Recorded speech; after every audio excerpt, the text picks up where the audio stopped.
Hi dear friends, welcome back. ഇന്നൊരു അടിപൊളിയായിട്ടുള്ള മന്തിയുടെ റെസിപ്പിയാണ് കാണിക്കുന്നത്. ബീഫ് മന്തിയാണ് കാണിക്കുന്നത്. ഇതുണ്ടാക്കാൻ വളരെ എളുപ്പമാണ്, എന്നാൽ കഴിക്കാൻ വളരെ ടേസ്റ്റുമാണ്. പെരുന്നാളിനും മറ്റു സ്പെഷ്യൽ ഒക്കേഷനിലൊക്കെ ഉണ്ടാക്കാൻ പറ്റിയ നല്ലൊരു എളുപ്പത്തിൽ ഉണ്ടാക്കാൻ പറ്റുന്ന ബീഫിൻ്റെ മന്തിയാണ്.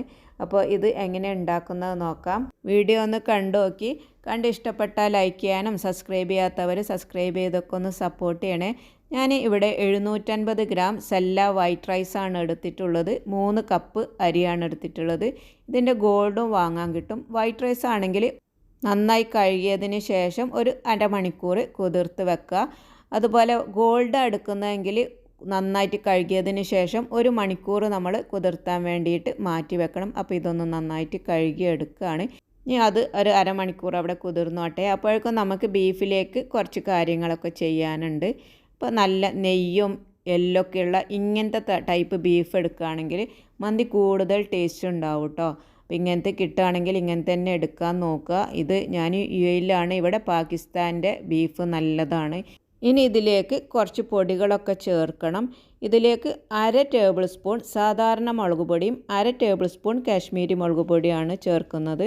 അതുപോലെ തന്നെ 1 ടേബിൾ സ്പൂൺ മന്തി മസാല, 1 ടേബിൾ സ്പൂൺ മല്ലിപ്പൊടി, 2 ചിക്കൻ സ്റ്റോക്ക്, ഇതൊക്കെ ഒന്ന് ഇതിലേക്ക് ഇട്ട് കൊടുക്കുകയാണ്. ഇനി ഇതിലേക്ക് കുറച്ച് സ്പൈസസ് എടുത്തിട്ടുണ്ട്.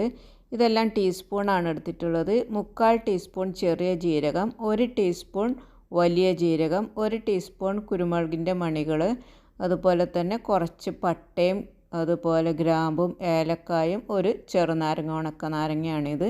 ഇതെല്ലാം കൂടി ഇതൊന്ന് ഇതിലേക്ക് ഇട്ട് കൊടുക്കുകയാണ്. ഇനി ഇതിലേക്ക് എടുത്തിട്ടുള്ളത് 2 മീഡിയം സൈസിലുള്ള വലിയ ഉള്ളിയാണ്. അത് ഈ ഒരു രൂപത്തിൽ കട്ട് ചെയ്തെടുത്താൽ മതി. 1 ക്യാപ്സിക്കം, അത് ചെറുതായിട്ടൊന്ന് കരിഞ്ഞെടുക്കുക. 3 പച്ചമുളക്, 2 തക്കാളി, ഇതും കൂടി ഒന്ന് ഇതിലേക്ക് ഇട്ട് കൊടുക്കുകയാണ്. ഇനി ഇതിലേക്ക് ആവശ്യത്തിനൊന്ന് ഉപ്പിട്ട് കൊടുക്കണം. അപ്പോൾ ചിക്കൻ സ്റ്റോക്ക് ഇട്ടതുകൊണ്ട് തന്നെ കുറച്ച് ഉപ്പിട്ട് കൊടുത്താൽ മതി. ഇനി ഇത് നന്നായിട്ടൊന്ന് കുഴച്ചെടുക്കുകയാണ്. അപ്പോൾ കുറച്ച് സമയം തന്നെ നന്നായിട്ട് കുഴച്ചെടുക്കുക, അതിൻ്റെ മസാലയൊക്കെ ഒന്ന് എല്ലായിടത്തും പിടിക്കുന്ന രൂപത്തിൽ. അപ്പോൾ ഞാൻ ഇതിലേക്ക് മല്ലിയില ഇടാൻ മറന്നിരുന്നു, കുറച്ചിട്ട് കൊടുത്താൽ മതി. അതുകൂടി ഇട്ടിട്ട് നന്നായിട്ടൊന്ന് മിക്സ് ആക്കിയിട്ട് സമയമുണ്ടെങ്കിൽ ഒരു അരമണിക്കൂർ റെസ്റ്റ് ചെയ്യാൻ വേണ്ടിയിട്ട് മാറ്റി വെക്കുക. ഇത് ബീഫായതുകൊണ്ട് ഇനി നമുക്കിത് കുക്കറിൽ വേവിച്ചെടുക്കണം. അപ്പോൾ ഇത് ഒരു അരമണിക്കൂർ അവിടെ റെസ്റ്റ് ചെയ്യാൻ വേണ്ടിയിട്ട് മാറ്റി വെക്കുകയാണ്. അപ്പോൾ നമ്മളുടെ കുക്കറൊക്കെ ഇവിടെ റെഡിയായി നിൽക്കുന്നുണ്ട്. ഇനി ഇതെല്ലാം ഇതിലേക്കൊന്ന് ഇട്ട് കൊടുക്കുകയാണ്. എന്നിട്ട് ഇതിലേക്ക് ഒരു 1/2 കപ്പിൻ്റെ താഴെ ഓയിൽ ഒഴിച്ച് കൊടുക്കുക കേട്ടോ. കാരണം ബീഫിൽ നല്ല നെയ്യുണ്ടാവും. അപ്പോൾ ഇത്ര ഓയിൽ തന്നെ ധാരാളം മതി. ഇനി കയ്യിൽ വെച്ചിട്ട് എല്ലായിടത്തും ഒന്ന് മിക്സാക്കി എടുക്കുകയാണ്, ഓയിലൊക്കെ എല്ലായിടത്തും ആവുന്ന രൂപത്തിൽ. അപ്പോൾ ഇതിലേക്ക് ഇനി ഞാൻ വേറെ വെള്ളമൊന്നും ചേർത്ത് കൊടുക്കുന്നില്ല. ഈ ബീഫിന് 20 മിനിറ്റ് വേവുണ്ട്. വിസിൽ വന്നതിന് ശേഷം 20 മിനിറ്റ് കുക്കായാലേ ഇത് വെന്ത് കിട്ടുള്ളൂ. കാരണം എല്ലൊക്കെ ഉള്ളത് കൊണ്ട് തന്നെ കുറച്ച് വേവുണ്ട്. അപ്പോൾ നിങ്ങളുടെ ബീഫിനനുസരിച്ച് നിങ്ങൾ വേവിച്ചെടുത്താൽ മതി.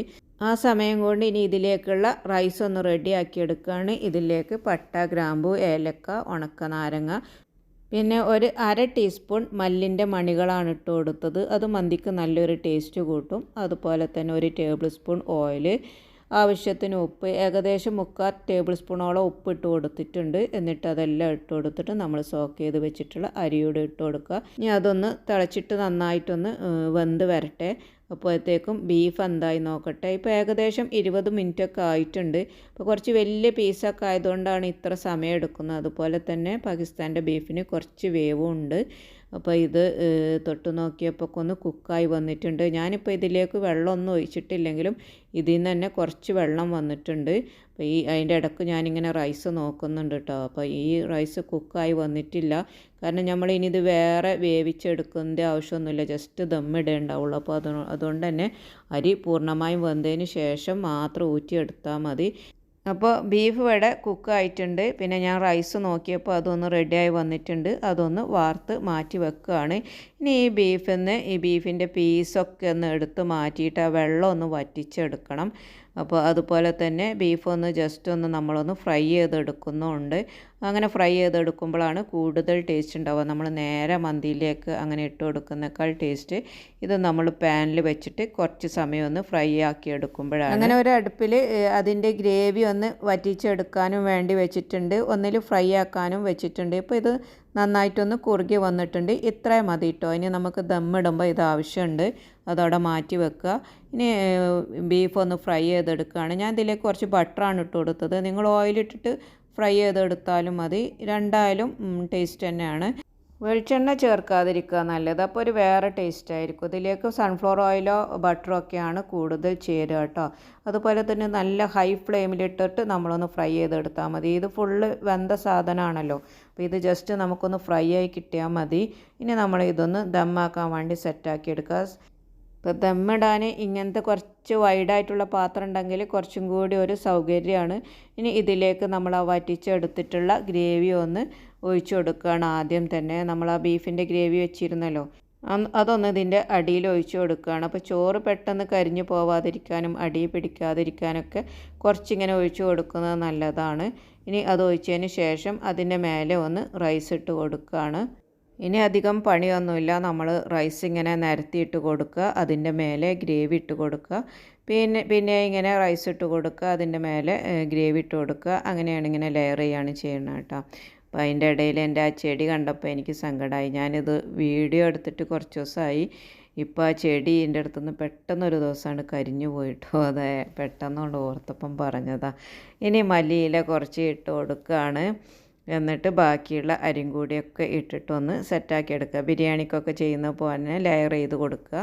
ഇനി പാലിൽ കുറച്ച് മഞ്ഞൾ കലക്കിയിട്ട് അതൊന്ന് സ്പൂൺ കൊണ്ട് ഇങ്ങനെ അവിടെയും ഇവിടെയൊക്കെ ഒന്ന് ആക്കി കൊടുക്കുകയാണ്, ഒരു മന്തിൻ്റെ ലുക്കൊക്കെ കിട്ടാൻ വേണ്ടിയിട്ട്. അതിന് ശേഷം വീണ്ടും നമ്മൾ ബീഫൊക്കെ ഇട്ടിട്ട് ബീഫിൻ്റെ ഗ്രേവിയും ബീഫൊക്കെ ഇട്ടിട്ടൊന്ന് ലെയർ ചെയ്ത് കൊടുക്കുകയാണ്.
അങ്ങനെ ഇതാ നമ്മുടെ നല്ല ടേസ്റ്റി ആയിട്ടുള്ള സൂപ്പർ മന്തി, ബീഫ് മന്തി റെഡി ആയിട്ടുണ്ട്. എല്ലാവരും ഉണ്ടാക്കി നോക്കണം. പെരുന്നാൾക്കൊക്കെ ഉണ്ടാക്കാൻ പറ്റിയ നല്ല അടിപൊളിയായിട്ടുള്ളൊരു റൈസാണ്.